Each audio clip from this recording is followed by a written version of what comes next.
So before I start talking about memory models, which is today's topic, I have to go back and cover a slide I missed in previous recordings. It's a slide extending the lingo we use when we discuss caching. So we know Mark Hill's 3 C's: capacity miss, conflict miss, and compulsory miss. When we have a cache coherent system, we have a couple more kinds of misses. We have coherence misses. Coherence misses is a miss to a cache line that used to be in your cache, and it should have still been in your cache if it wasn't so that somebody else has invalidated for you. So this miss is caused by somebody else performing a write operation which forced your cache line to get invalidated. Upgrade misses is similar. It's a cache line that you used to have in state modified or some other writable state, but since then somebody else has requested a readable copy and you have downgraded and given away a data copy to them.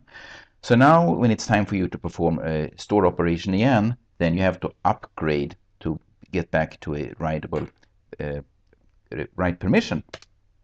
There is also a third kind of miss. It's sort of a combination of both previous misses, but I do want to talk about it as a special case. It's something called false sharing. So it's coherence and downgrade misses, which is shared by a cache line, not by shared data. I have a little example to explain what's going on here. So assume we have two threads, the left and right, where the left thread only reads and writes to a specific variable A, and the thread to the right reads and writes to some other variable D, so they don't really share any data.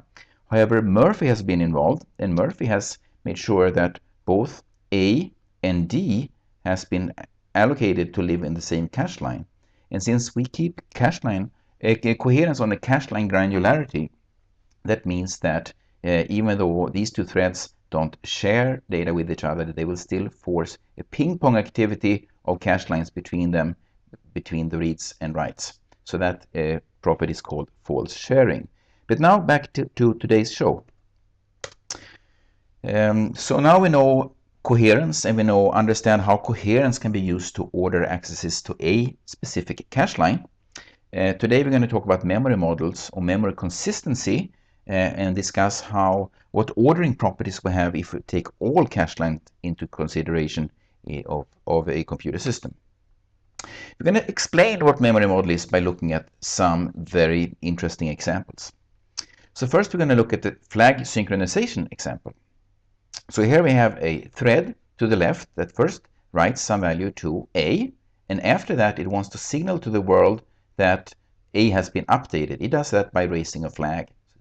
It writes a 1 to flag. So initially both flag and A have the value 0. Some other thread has been waiting for this event, is waiting for the flag to become 0. So it's been in this infinite loop, falls out of it, and then it assigns the value of A to X, and then it prints X. So we sort of have this kind of dependence here where A is written before flag in program order, and then there's some kind of dependence here between this flag has to be written before this statement can happen, and so forth. The question is, and this is a trick question, what value will get printed down here?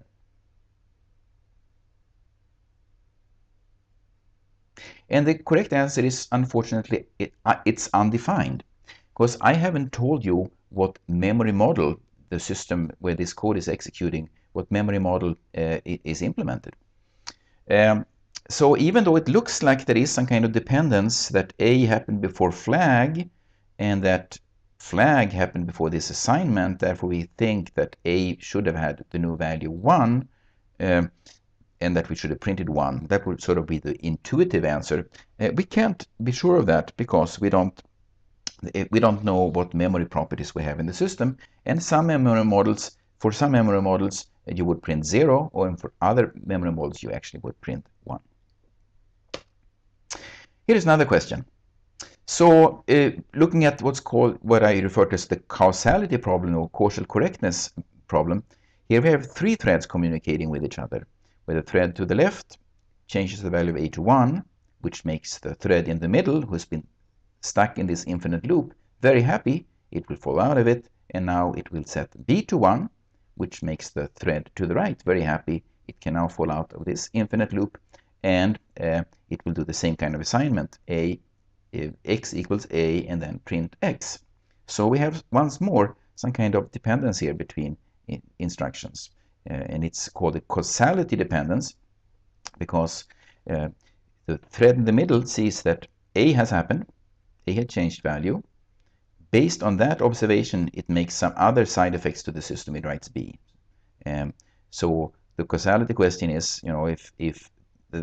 if that kind of property holds when you reason about other systems as well. Just because you have seen B happening here, could you draw the conclusion that A has happened? So here comes another trick question. What value will be printed? And you may have suspected that undefined is the right answer here as well, because once more I haven't told you what the memory model is. We're going to look at one third example. That's called Dekker's algorithm. So Dekker implemented this algorithm to do mutual exclusion. So he wanted an algorithm where either the left thread to the left got into some critical region or printed declared success, say it won, or the thread to the right got into some critical region, or as in this example, printed that B won. So it either can win. That's okay for this algorithm. It's also actually okay if nobody wins. There is an interesting race condition where that could happen, but Dekker, this algorithm does not want that both of them should declare success.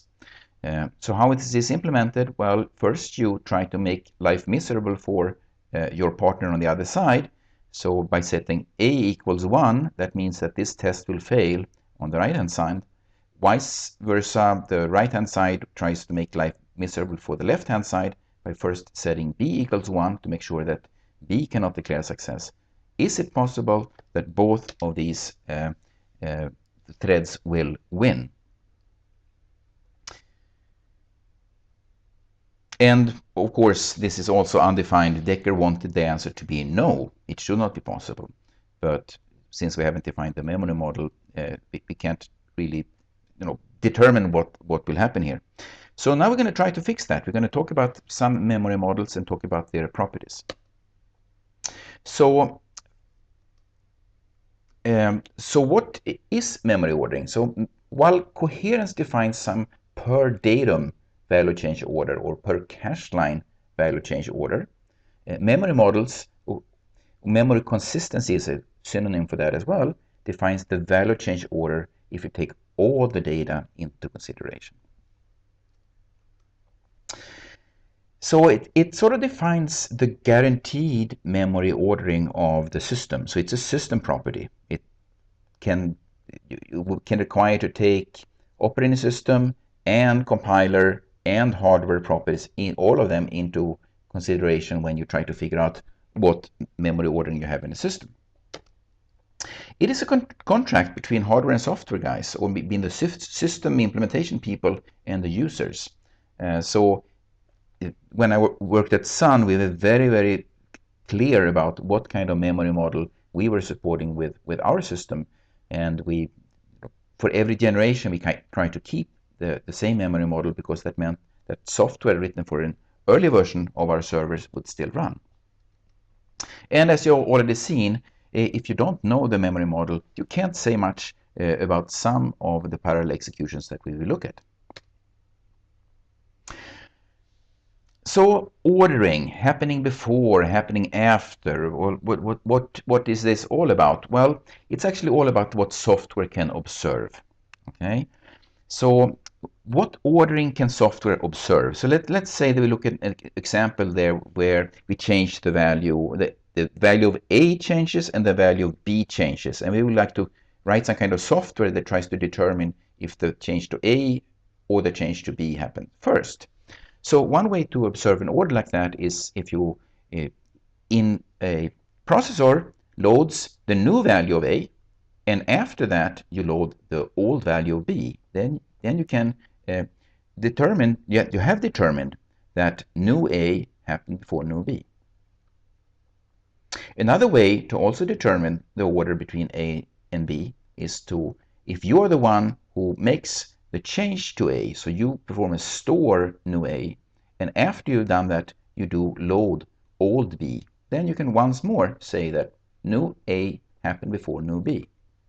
And the third way you can determine the order between them is if you are the one who performs the store to a and also the store to b, and you perform them in the order that you first change a and then change b.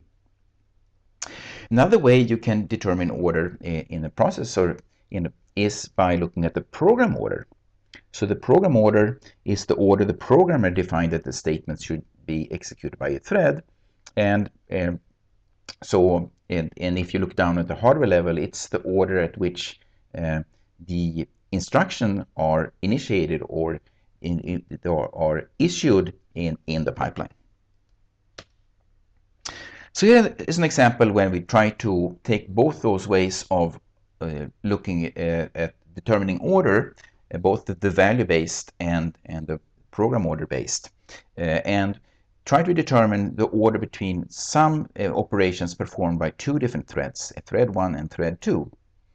And these execute these statements in fairly close in time, so it's not trivial to say which happened first, but we can at least determine that load a to the left happened before store a prime to the right, because load a to the left did return the old value. So a prime denotes the modified value of the data at address a. Likewise, store b prime happened before load b prime. Well, that's natural. Load c must have happened before store c prime. On the other hand, load d must have happened before store d prime, and load e must have happened before store e prime, and so on. So we have some kind of order based on the value changes. We also have the program order. That's the sequence line of these instructions. So based on these two orders, we can come up with some possible interleaving of these instructions that would have been true to maintain the program order and the value order. So this is one such order that actually would not violate the observations that we did. But there are other orders. So for example, this order wouldn't either violate the orders that we have observed already. So there are many orders, but the interesting is that there is some kind of there is no contradiction between the order that I have to the left and the order to the right. Sequential consistency is a memory model that was defined by Leslie Lamport in the LaTeX book, amongst other things, and it sort of maintains that intuitive order that we had on the previous slide.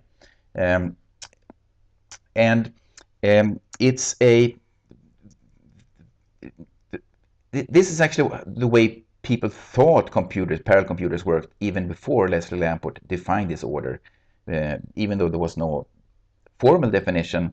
And what he says in his, I don't have his exact quote here, but he says that if you execute the program under sequential consistency, there should be a global order between the loads and stores, in between all the accesses performed by different threads. So this says that the program should execute as if you did loads and stores sequentially from, you sequentially selected one load from a thread and then a load from a different thread and so on. So you perform all these operations one at a time. And that's what I try to show on this picture here. So we have a switch here that can select one thread and perform a load or a store from that thread and then switch over to another thread. So it's very well defined what ordering is happening in this memory system. Of course, we know that when we implement our memory system, we have a whole lot of caches and so on sitting here as well.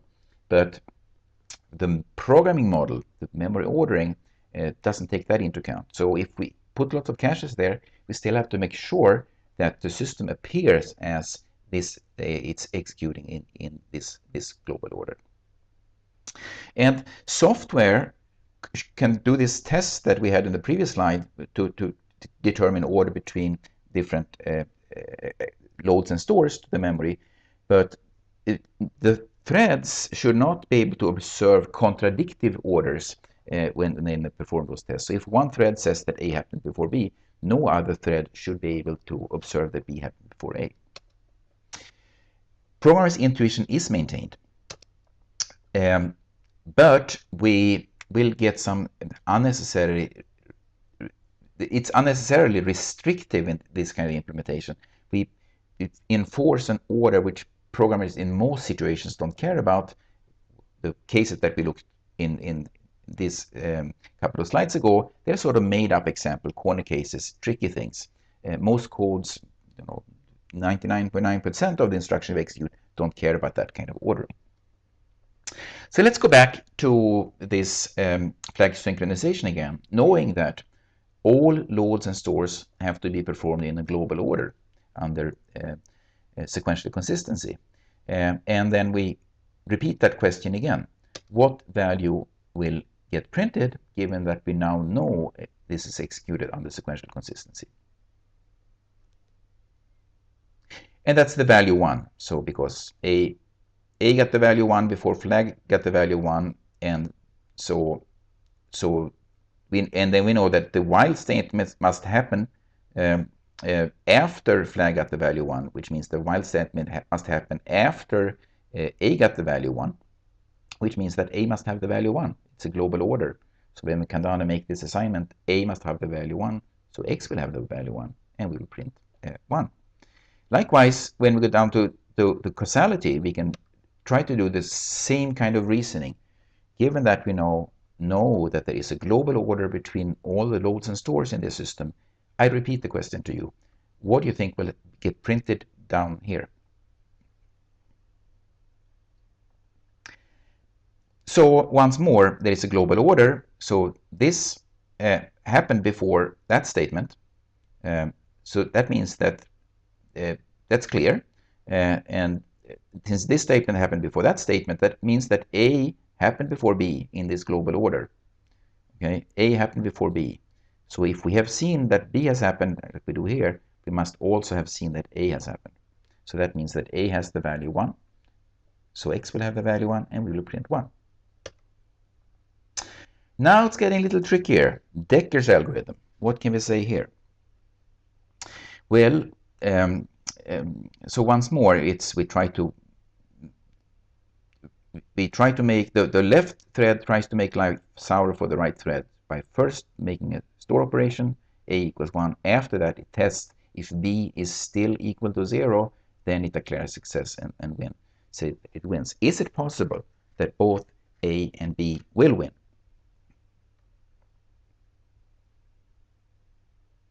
No, it is not possible.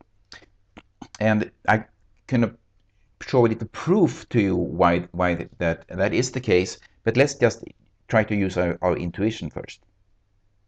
So in order for both A and B to declare success, that means that both of them must see B equals 0 down here, respectively see A equals 0 down here. That means that both of these statements must happen, must happen sort of before A and B respectively got their new assignments. And that is, there's just no kind of value dependence path that will take you down there.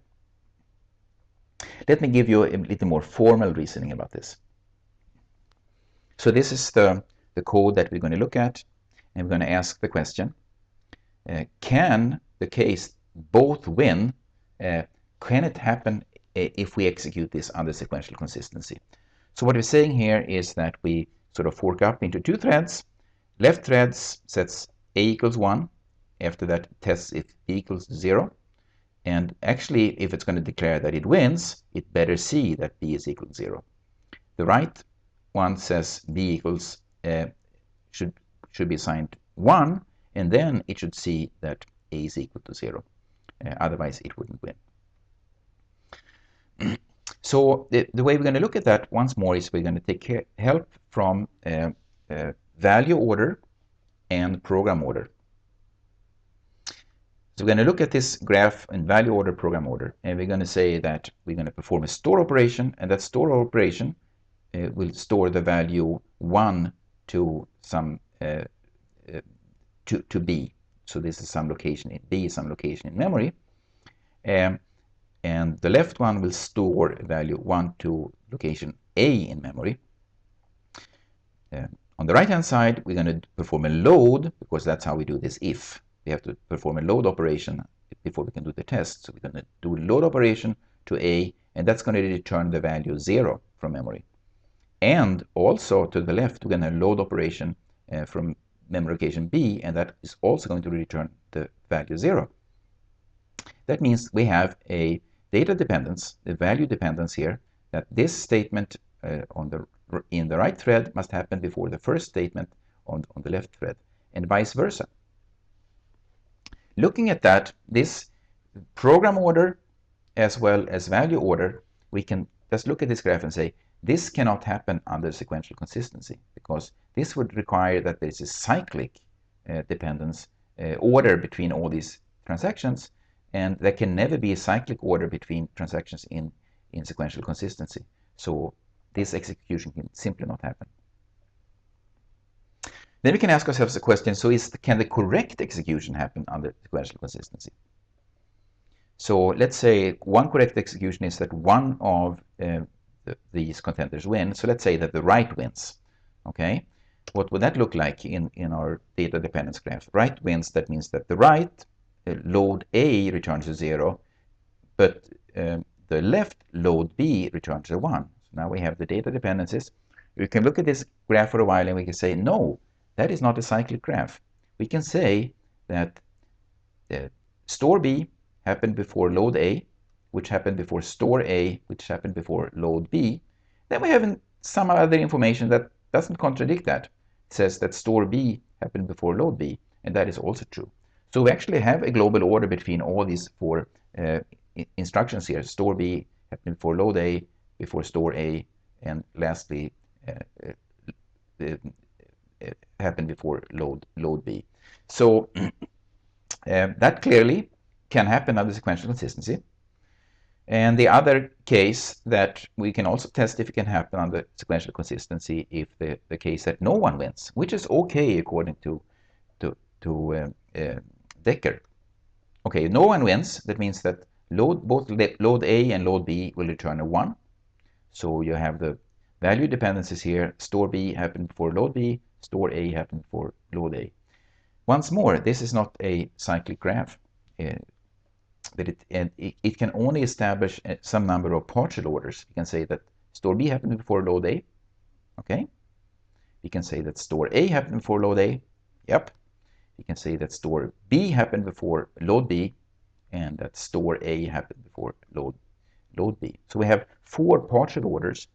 They are not contradicting each other. They could very well be part of a big global, happy global order of transactions. So that can also happen under sequential consistency.